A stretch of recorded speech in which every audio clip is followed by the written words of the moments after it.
Today, our topic is the Peninsular Plateau. The Peninsular Plateau. Why this is called a Peninsular Plateau?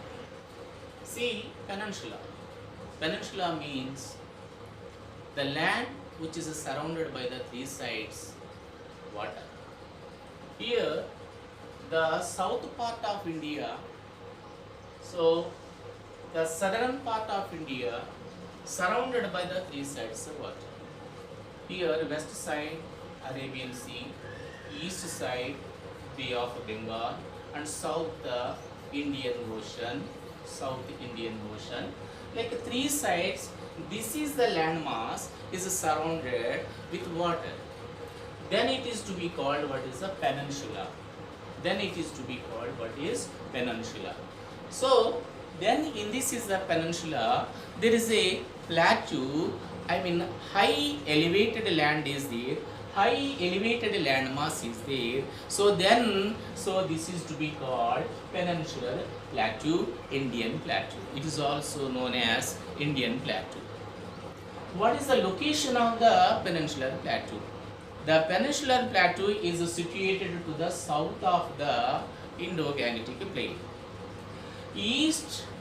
In the eastern margin, Eastern Ghats, and on the west, so Western Ghats are the western edge, and south tip of the peninsular plateau, Kanyakumari, like this is between this is the plateau is situated. Between this is the plateau is situated. And location we study. Next, what is the rocks? Which are the rocks are here is present in the peninsular plateau? See, mostly the plateau is comprises with the crystal rocks, and next what is metamorphic rocks, and another rocks igneous rocks. Metamorphic rocks, with the time being the rocks are changing their so what is the character, the changing their what is shapes, such rocks are to be called what is metamorphic rocks. Then igneous rocks. Igneous rocks means the rocks which are formed with the eruption of lava. So such rocks are to be called what is igneous rocks. Crystals, you know that is crystals. Like here is, these are the what is crystals, crystalline, and next what is metamorphic rocks, as well as what is igneous rocks are present in this is the peninsular plateau. And next one, what is topography? How is this is the topography? So this is the plateau is slightly so sloped towards the, tilted towards the east. Slightly so sloped towards the, tilted towards the east. That is why in the plateau, what are the rivers are there flowing, such as Mahanadi, as well as what is Godavari, Krishna, Kaveri, like all this is the rivers are flowing from west to east. Flowing from west to east. And one more character is there of this is the peninsular plateau. What is this the character means? This is the plateau is very famous for the metallic minerals and non-metallic minerals. Metallic minerals, non-metallic minerals. You see, this is a chalk piece. We can able to make this is as a powder, non-metal. Metallic minerals, non-metallic minerals are abundantly available in the peninsular plateau. You see, earlier Himalayas we studied. Thereafter, Indo-Gangetic plain is studied. Himalayas, Indo-Gangetic plain, almost absence of the metals and non-metals, I mean minerals. But which is the peninsular plateau is there? This is very famous for the mineral resources. And one more, out of all the Indian geological features, Indian physical features, this is the physical feature is largest physical feature. Mostly, what is 16 lakhs square kilometers, 16 lakh square kilometers, it is a plateau is situated. Himalayas are 5 lakh square kilometers. Indo-Gangetic plain is 7 lakh square kilometers nearly. But here is a peninsular plateau, so what is situated so in the area of 16 lakh square kilometers. Okay, and this is the plateau is mainly divided into a two divisions are there. Here is two divisions are there. So north portion is known as Central Highlands. North portion is known as Central Highlands and south portion is known as Deccan Plateau. South portion is known as what is a Deccan Plateau. So north portion where it is situated. You see children, here is so Narmada is flowing. This is the Narmada river. Now to the north of the Narmada, Central Highlands. So in this is the Central Highlands, which is the western portion is there. Here is this is the western portion is known as Malwa Plateau, and which is the eastern portion is there. This is Chota Nagpur Plateau. Eastern portion is known as Chota Nagpur Plateau. That means, so totally it is divided into a, broadly divided into a two plateaus are there. Here is, so one is Central Highlands, which is situated to the north of Narmada river, and another one to the south of the Narmada river, which is the remaining plateau is there. Here is this is to be known as Deccan Plateau. Thus, so north portion, Central Highlands comprises with the two parts of Malwa Plateau and so Chota Nagpur Plateau. So here, particularly, which is the Chota Nagpur Plateau is there. So this is very famous for the various mineral resources. So mostly iron ore is available, coal is available. Thus, this is the Chota Nagpur Plateau is compared to the Ruhr region of Germany. Ruhr region of Germany. So in the Germany, Ruhr Valley is very famous for the coal and iron fields. So even in India also, Chota Nagpur Plateau is very famous for the so various minerals, particularly coal and iron ore. So thus here is the north portion, and now the south portion. So south portion is known as the Deccan Plateau. It is the Deccan Plateau is situated to the south of the Narmada river, and so eastern edge Eastern Ghats, western edge Western Ghats, and so what is the south tip of the what is the Deccan Plateau is what is Kanyakumari. South tip of the Deccan Plateau is known as Kanyakumari. Like there is a two broad divisions are there. Here is so here north. So what is it? There is a north boundary. So Maikala range and Mahadevo hills are there. Here is east Eastern Ghats and Western Ghats are there. So thus the plateau is broadly divided into two. So what is the parts are there? Here is Central Highlands, Malwa Plateau and Chota Nagpur Plateau, and Deccan Plateau. Here is Deccan Plateau is bounded between the so what is to the south of the Narmada river, Eastern Ghats, Western Ghats are there here. In comparison, this is the plateau is the drier area, driest part. That means Indo-Gangetic plain, I mean Ganga plain, so is a wet area. Always there is a water is available, but in the peninsular plateau, water is not available in the so what is the dry season for the second crop. That is why mostly the farmers are depends on the well irrigation and as well as what is tanks irrigation, well irrigation and tank irrigation.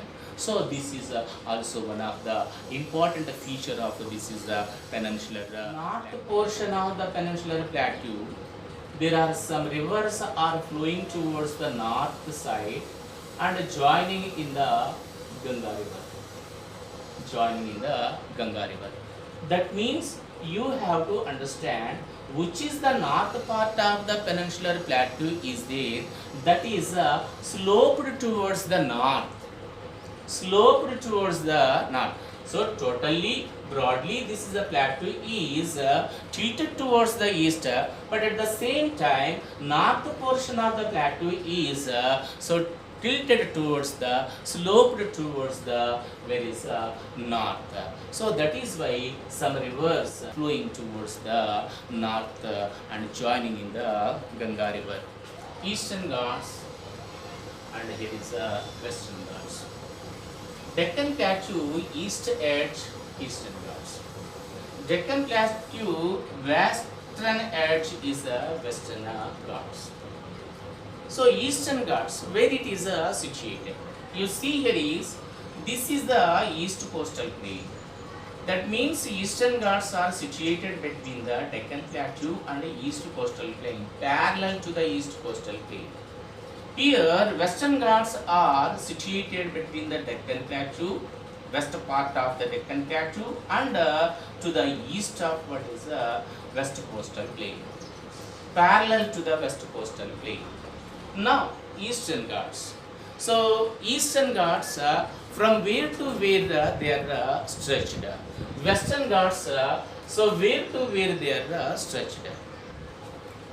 Western Ghats are nearly to the south of the Narmada river to Kanyakumari, they are stretched. South of the Narmada river to Kanyakumari, these are the Western Ghats are stretched. So with the 1600 kilometers length, 1600 kilometers length. And here the Western Ghats are more stronger, more continuous. Here very important question in the examination of the point of view. So what are the differences between the Western Ghats and Eastern Ghats? Western Ghats are stronger and higher and continuous comparing to the Eastern Ghats. That means Eastern Ghats are less stronger, not continuous, and height is also less comparing to the Western Ghats. So here in the Western Ghats we can see there is some passes are there. So these are the passes only cause for the reaching of west coastal plain from the Deccan Plateau. Passes means the natural routes between the mountains. They are the, so what is the passes? Like here is some passes are there in the Western Ghats. That is why the people can able to move from the, so what is Deccan Plateau to what is the west coastal plain. And so they are 1600 kilometers spreads from north to south, parallel to the west coast. And here Western Ghats are so to the south of the Goa, they have a what is a different names are there. Here is so they are what is they are the different names are there. What are the different names means north portion is known as Sahyadri ranges and in the south they are known as Annamalai hills, Palani hills and Cardamom hills. Annamalai hills, Palani hills and Cardamom hills to the south. And here Western Ghats are joins the Nilgiri hills, here is in the Tamil Nadu. I mean Nilgiri hills. So Nilgiri hills, Western Ghats, both are here is joined at what is Gudalur, at Gudalur. So here Nilgiri hills are there. In the Nilgiri hills there is a what is Ooty or Udakamandalam is a very well famous what is a resort. So Udagamandalam is situated near Udagamandalam. There is a highest peak is there. That is the highest peak is known as Dodabetta. So Dodabetta height is 2637 meters mean sea level. It is the highest peak in the Nilgiri hills. And afterwards, here is the Annamalai hills are there. In the Annamalai hills, Annaimudi is the highest peak is there. 2695 meters mean sea level. This is what is Annaimudi. Annaimudi is not only the not only the highest peak in the Western Ghats. It is totally highest peak in the peninsular India. Totally highest peak in the peninsular India. 2637 meters of the Dodabetta is the highest peak in the Nilgiri Hills. So this is about that Western Ghats. Now what is Eastern Ghats are there? I told to you Eastern Ghats are not a continuous mountain. They have a gaps are there here is so thus they are discontinuous and they are less stronger. They are what is less height is there comparing to the Western Ghats. Western Ghats height is reaching so somewhere what is 2000 meters mean sea level also here is. But here is Western Ghats, Eastern Ghats are just reaching the 900 meters mean sea level is only. So Western Ghats are 2000 meters mean sea level, but Eastern Ghats are 900 meters mean sea level. That means the height of the Eastern Ghats are is less comparing to the Western Ghats. Aromakonda. What is this is? Aromakonda or Sitamma Konda. So it is situated in the Visakhapatnam district. So this is the highest peak in the Eastern Ghats with the height of 1680 meters. So is the highest peak Aromakonda in the where is Visakhapatnam district in what is Eastern Ghats. So afterwards Eastern Ghats have a different names are there here is so they are Palakondas, Velikondas, so Seshachala hills in Tirupati, otherwise Tirupati hills, Nallamala hills, thus they have a different hills are there in the so what is the Eastern Ghats. Like the Western Ghats are also have a different names. North is Sahyadri ranges, south Annamalai hills, Palani hills, Kardamam hills. Here, what is Palakondas, Velikondas, Nallamalas, Sheshachala or Tirupati hills like these are the different names are there of the Eastern Ghats. So, thus here is the totally about this is what is a peninsular plateau.